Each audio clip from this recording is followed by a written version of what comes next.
Entonces, nosotros llegamos hace 4 meses, este es un problema que lleva más de 10 años empeorándose. ¿Y cómo se ha empeorado? Porque no se han hecho las inversiones. En los análisis que tenemos, la compañía necesita inversiones por 700.000 millones de pesos y apenas ha invertido 130.000 millones de pesos. ¿Qué pasa cuando tú inviertes solo 130.000? Que las redes se van deteriorando y que todo eso va generando un problema muy grande. Adicional a eso hay otro problema que es muy complicado, y es que Electricaribe es la compañía de todo Colombia que tiene menor índices de pago. O sea que si en otras regiones el 95% de la gente paga sus facturas, en la costa Caribe es en donde hay menor pago del total de las facturas, y eso complica también la situación financiera. Eso podría tener relación también con que la gente no está conforme con la prestación del servicio. Entonces nosotros lo que estamos trabajando es en cómo mejorar el servicio para, adicional a eso, exigir ese pago de la energía, pero también hay muchas conexiones, por ejemplo, que son conexiones ilegales. Y mi invitación es, el gobierno del presidente Duque tiene todo el compromiso a sacar este tema adelante, pero necesitamos también colaboración de las entidades territoriales cumpliendo con sus deudas, que la ciudadanía se comprometa a no hacer conexiones ilegales y pagar a tiempo. Todo ese círculo es lo que nos va a llevar a una solución estructural. Lo que nosotros esperamos es que la calidad empiece a mejorar en el 2019 gracias a las inversiones que se van a hacer con la garantía de la Nación, en donde vamos a pasar de invertir 100.000 millones que invertía Electricaribe a entre 500 y 700.000 millones de pesos. El nuevo operador que venga tiene que tener un compromiso de invertir más o menos 700.000 millones de pesos anuales, y será en el mediano plazo, en la medida en que se hagan todas esas inversiones, que nos va a permitir mejorar la calidad del servicio de energía. Ahora, según el cronograma que maneja su cartera de inversiones para 2019, ¿dónde focalizarían esos 700.000 millones de pesos? ¿Cuál es la prioridad? Esa prioridad la está haciendo Electricaribe. Acá me toca decirles que es diferente mi rol como ministra de Minas que el rol que tiene el agente interventor y la gerencia de la compañía, porque yo no me puedo inmiscuir ya en esos asuntos. Ahí lo que les invitaría para que, y Electricaribe va a hacer, tiene el compromiso de presentar cómo van a ser las inversiones para saber cómo se va a repartir por departamentos, pero tengan la certeza que se está haciendo con varias cosas, porque es muy importante que esos 500.000 millones o 700.000 millones se inviertan muy bien. ¿Qué está haciendo Electricaribe? Está generando una junta en donde va a haber agentes a empezar al final del 2019, en el último trimestre, o sea, octubre, noviembre o diciembre del 2019, conoceremos quiénes son los nuevos operadores.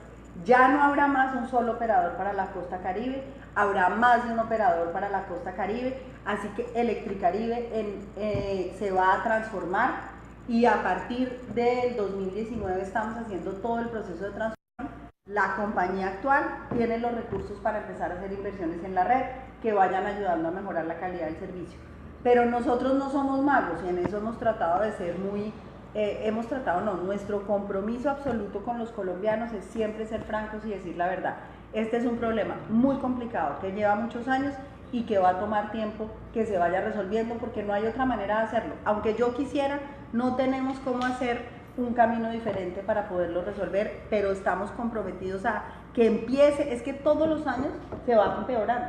¿Qué me comprometo yo con ustedes? Que dentro de un año, cuando vengamos, el tema va a estar mejorando y no empeorando como ha sido todos los años. Continuamos entonces con la entrevista con la ministra María Fernanda Suárez, ministra de Minas. Por acá tenemos una pregunta, la hace Doraluz Campo. Más que una pregunta, es un comentario, temas vitales para nuestro desarrollo. Gracias por traernos la información en vivo. Un saludo para la señora Doraluz. Una pregunta también que surge en un momento en que se habla tanto del medio ambiente es qué está haciendo Colombia para tener energías alternativas. ¿Qué pasos estamos dando hacia ese sentido? Bueno, Wendy, esa es una pregunta. De Duque es que vamos a pasar a 1.500 megavatios. ¿Eso a qué equivale? 1.500 megavatios es lo que necesitan Cali y Medellín juntas para su energía. Así que nuestro compromiso es que la agenda de energías renovables no convencionales, solar y viento, va a ser una agenda con el medio ambiente, comprometidos con los objetivos de desarrollo sostenible, y por eso vamos a trabajar muy fuerte en el tema de incorporación de energías renovables. El Magdalena y la región Caribe tienen el mayor potencial de estas energías y lo tienen que abrazar, lo tienen que acoger y aprovechar esta gran oportunidad que viene para la región Caribe.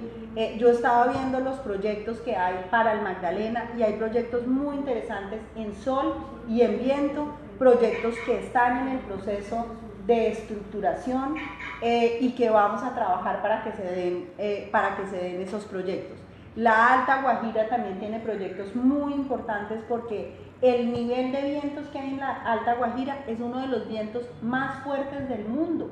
Entonces, al medir el viento, eso nos da un potencial muy grande, y lo mismo la cantidad de luminosidad que produce el sol en esta región hace que los proyectos de energía solar tengan un gran potencial. Sin embargo, puede haber cierta incredulidad en la población, considerando que justamente es la región Caribe donde más se sufre por el tema de la prestación del servicio de energía.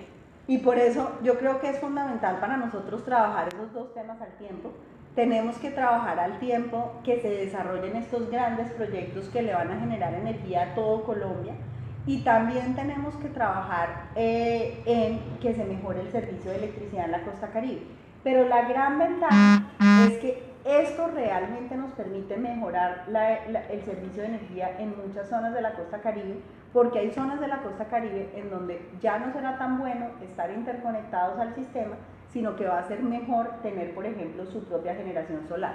Y para darles un ejemplo, en el año 2019 vamos a entregar proyectos en las veredas de los municipios de Ciénaga y de Aracataca, en donde va a haber nuevos usuarios que no contaban con el servicio de energía, que ahora van a tener energía en sus casas gracias a proyectos solares que vamos a entregar en el 2019.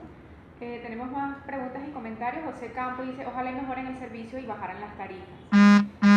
Ángel Cerda dice, la luz va a bajar de precio, está muy costosa. Entonces hay dos temas que yo los quiero invitar a todos los habitantes de la costa Caribe a revisar, y es, imagínense que cuando yo llegué y me senté y yo recibía todas las preocupaciones de los habitantes de la costa Caribe en las tarifas, en lo que los entiendo perfectamente, y cuando yo veo el análisis, y se los voy a mandar para que ustedes lo puedan publicar en su periódico, el costo por kilovatio hora de la costa Caribe es más bajo que en muchas otras zonas del país.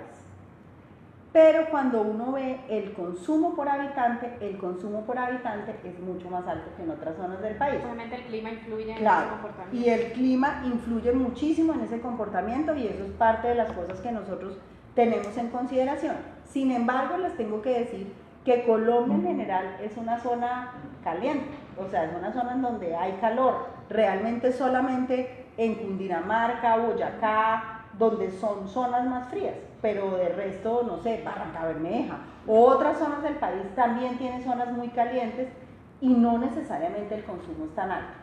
¿Qué es la oportunidad que hay ahí? Y yo creo que hay una gran oportunidad para los habitantes de la costa Caribe, y es muy importante con lo otro que tú me preguntabas, que es medio ambiente. La mejor manera como cada colombiano puede aportar a contribuir con el medio ambiente es vía disminuir su consumo de energía.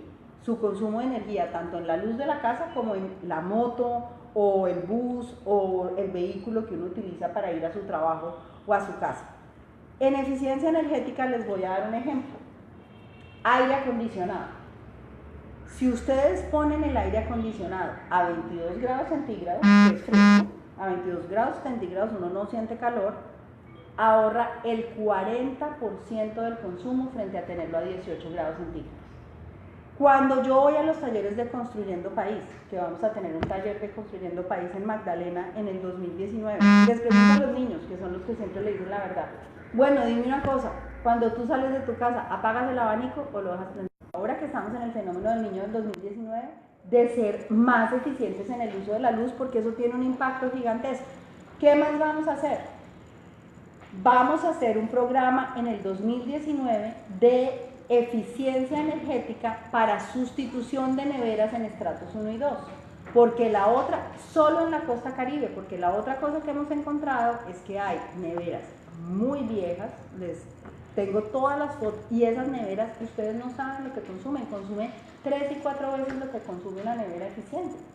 Entonces, cuando vemos esos altos consumos, estamos trabajando en no es decir, no, es que la gente desperdicia la energía, también la pueden utilizar más eficientemente, pero cómo, sobre todo a la gente más necesitada, le podemos ayudar a bajar ese costo, y en el 2019 vamos a tener ese programa de sustitución de neveras para estratos 1 y 2, para que se pasen a neveras que tienen un uso más eficiente de la energía.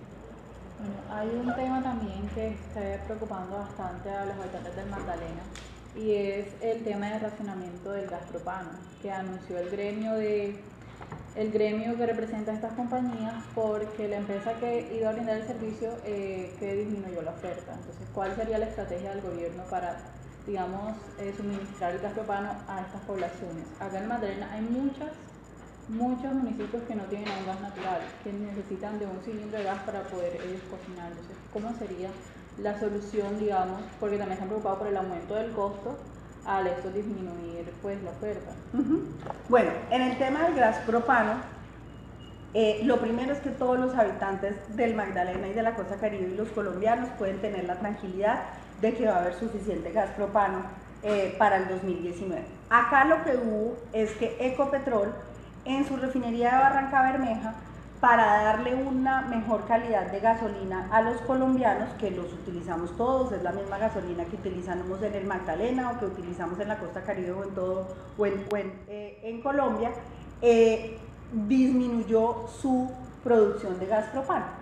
Al disminuir la producción de gas propano, se produjo toda una confusión alrededor de si por Barranca Bermeja tener menos gas propano quería decir que la gente no iba a tener suficientes cilindros en sus casas y si iba a haber un racionamiento, y la confusión se genera porque así se llama la normatividad, se llama racionamiento programado, pero realmente lo que sacamos es que sacamos una metodología en el cual lo que hicimos es revisar todas las cosas, cuánto va a producir Cartagena, la refinería de Cartagena, cuánto va a producir la refinería de Barranca Bermeja, cuánto va a producir diferentes plantas de producción de gas como Fusiana y Cupiagua, y cuánto gas importado se va a necesitar. Y lo que hay hoy en día es un plan para asegurar el abastecimiento. Así que todos los habitantes de Colombia, incluidos los habitantes de la costa Caribe, pueden estar tranquilos en que va a haber suficiente gas propano durante el 2019 para poder cumplir con sus necesidades. Continuamos con la entrevista con la ministra de Minas, María Fernanda Suárez. Para su cartera hay dos temas que considero yo espinosos. Uno es Electricaribe y el otro es la posibilidad del fracking en Colombia. ¿Qué tienen para decirnos en ese sentido? ¿Cuál, digamos, sería la estrategia de su cartera? ¿Sería posible que Colombia diera los primeros pasos a hacer fracking? Bueno, entonces, el tema del fracking es un tema que ha generado muchísima controversia.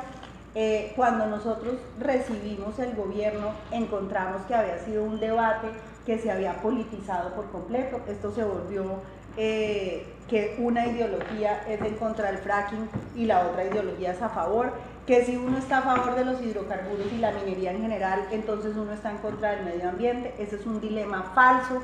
El dilema entre petróleo y agua es un dilema falso. Eso es lo primero que quiero decir en términos generales del ambiente tan adverso que hemos encontrado al llegar acá.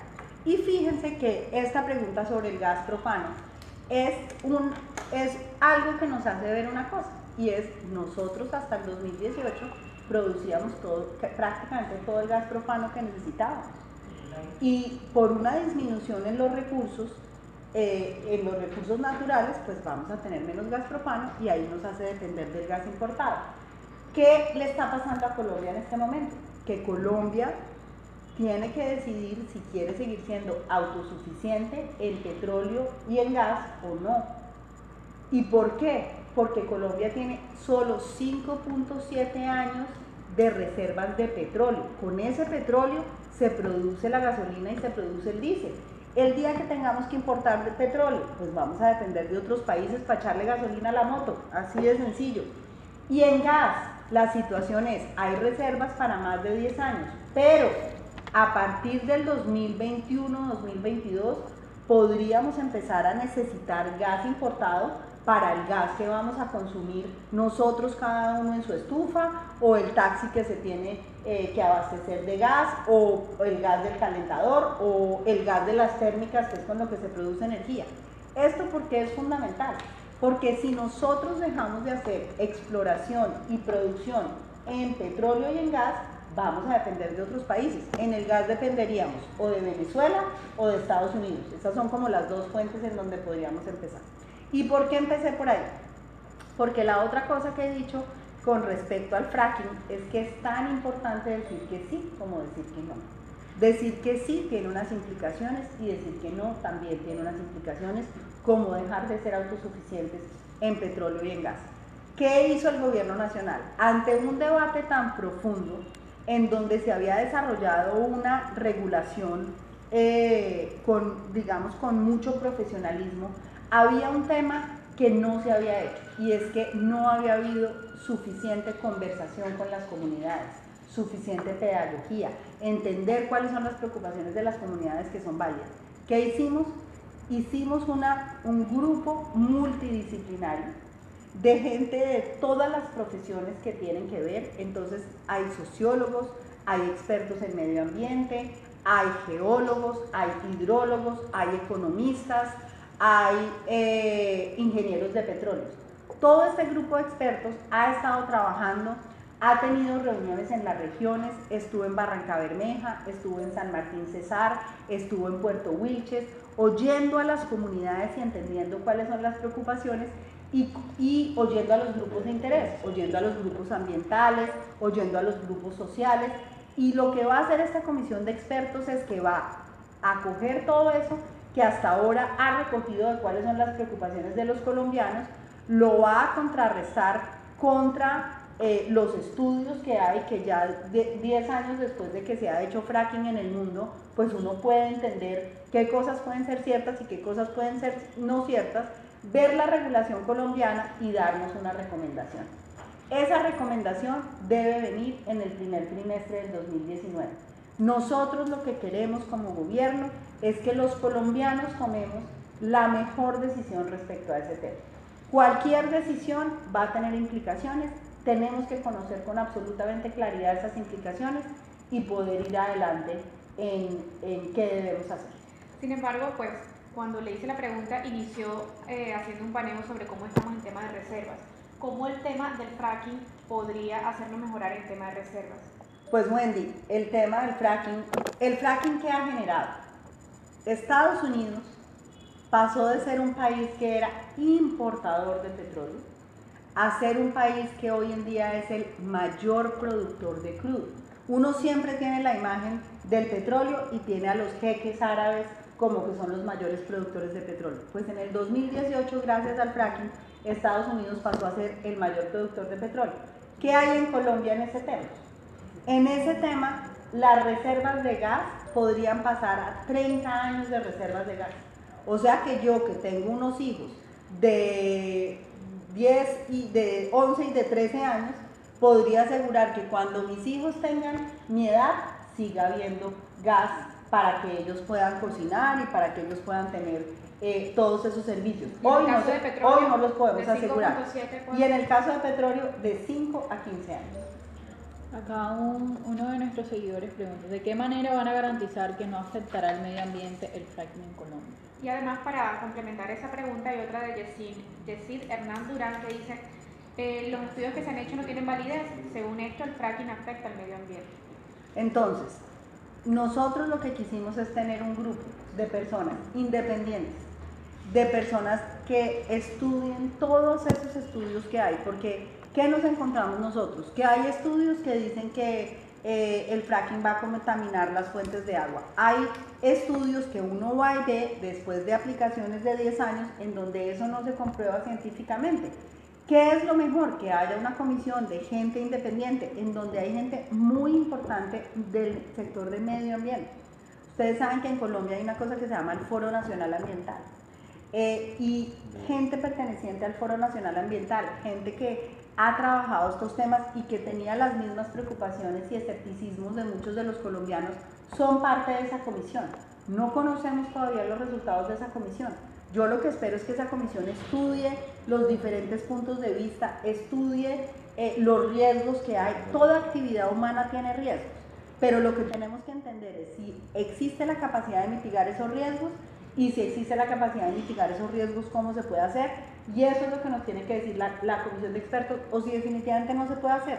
La comisión de expertos tiene todo el campo para darnos esas recomendaciones a los colombianos de qué hacer. Ministra, muchísimas gracias por su tiempo. Voy a contarles una cosa última que me hace falta y que es muy importante para el Magdalena.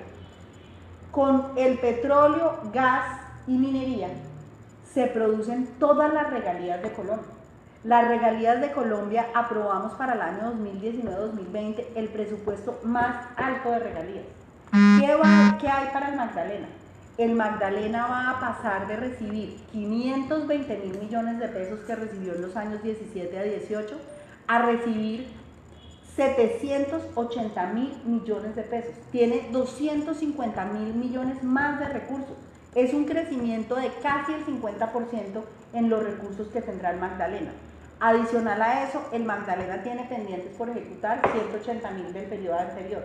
O sea que el Magdalena va a tener en los próximos 2 años nada más casi 1 billón de pesos para ejecutar. Mi invitación es a que los medios, la academia, los gremios se unan en torno a trabajar con la gobernadora y a trabajar con los alcaldes en cómo se van a utilizar estos recursos. Es importante que la ciudadanía participe ahora y no dentro de 2 años quejándonos que para qué hicieron ese polideportivo o para qué hicieron eso. Miren, unos recursos tan importantes para el Magdalena, es difícil que los volvamos a tener. Estos ni siquiera son recursos, había menos recursos cuando el petróleo estaba a 100 y producíamos 1 millón de barriles. Aprovéchenlos para transformar su región. Eso está en la autonomía regional. Entonces participen y desde ya trabajen porque son los recursos muy importantes que el Magdalena necesita aprovechar. Muchísimas gracias, ministra. Escuchaban entonces las palabras de la ministra María Fernanda Suárez, ministra de Minas. Muchísimas gracias a todos ustedes por sus preguntas, gracias por estar atentos a todas las transmisiones del Informador Santa Marta en Facebook y @el informador_SM en Twitter e Instagram. Además los invitamos mañana a estar atentos de los detalles de esta entrevista en nuestra edición impresa. Muchísimas gracias. Bueno, muchas gracias al equipo del Informador, ha sido un rato muy especial, y a todos los ciudadanos del Magdalena, a todos los habitantes del Caribe, un feliz año, y el 2019 va a ser un año lleno de energía.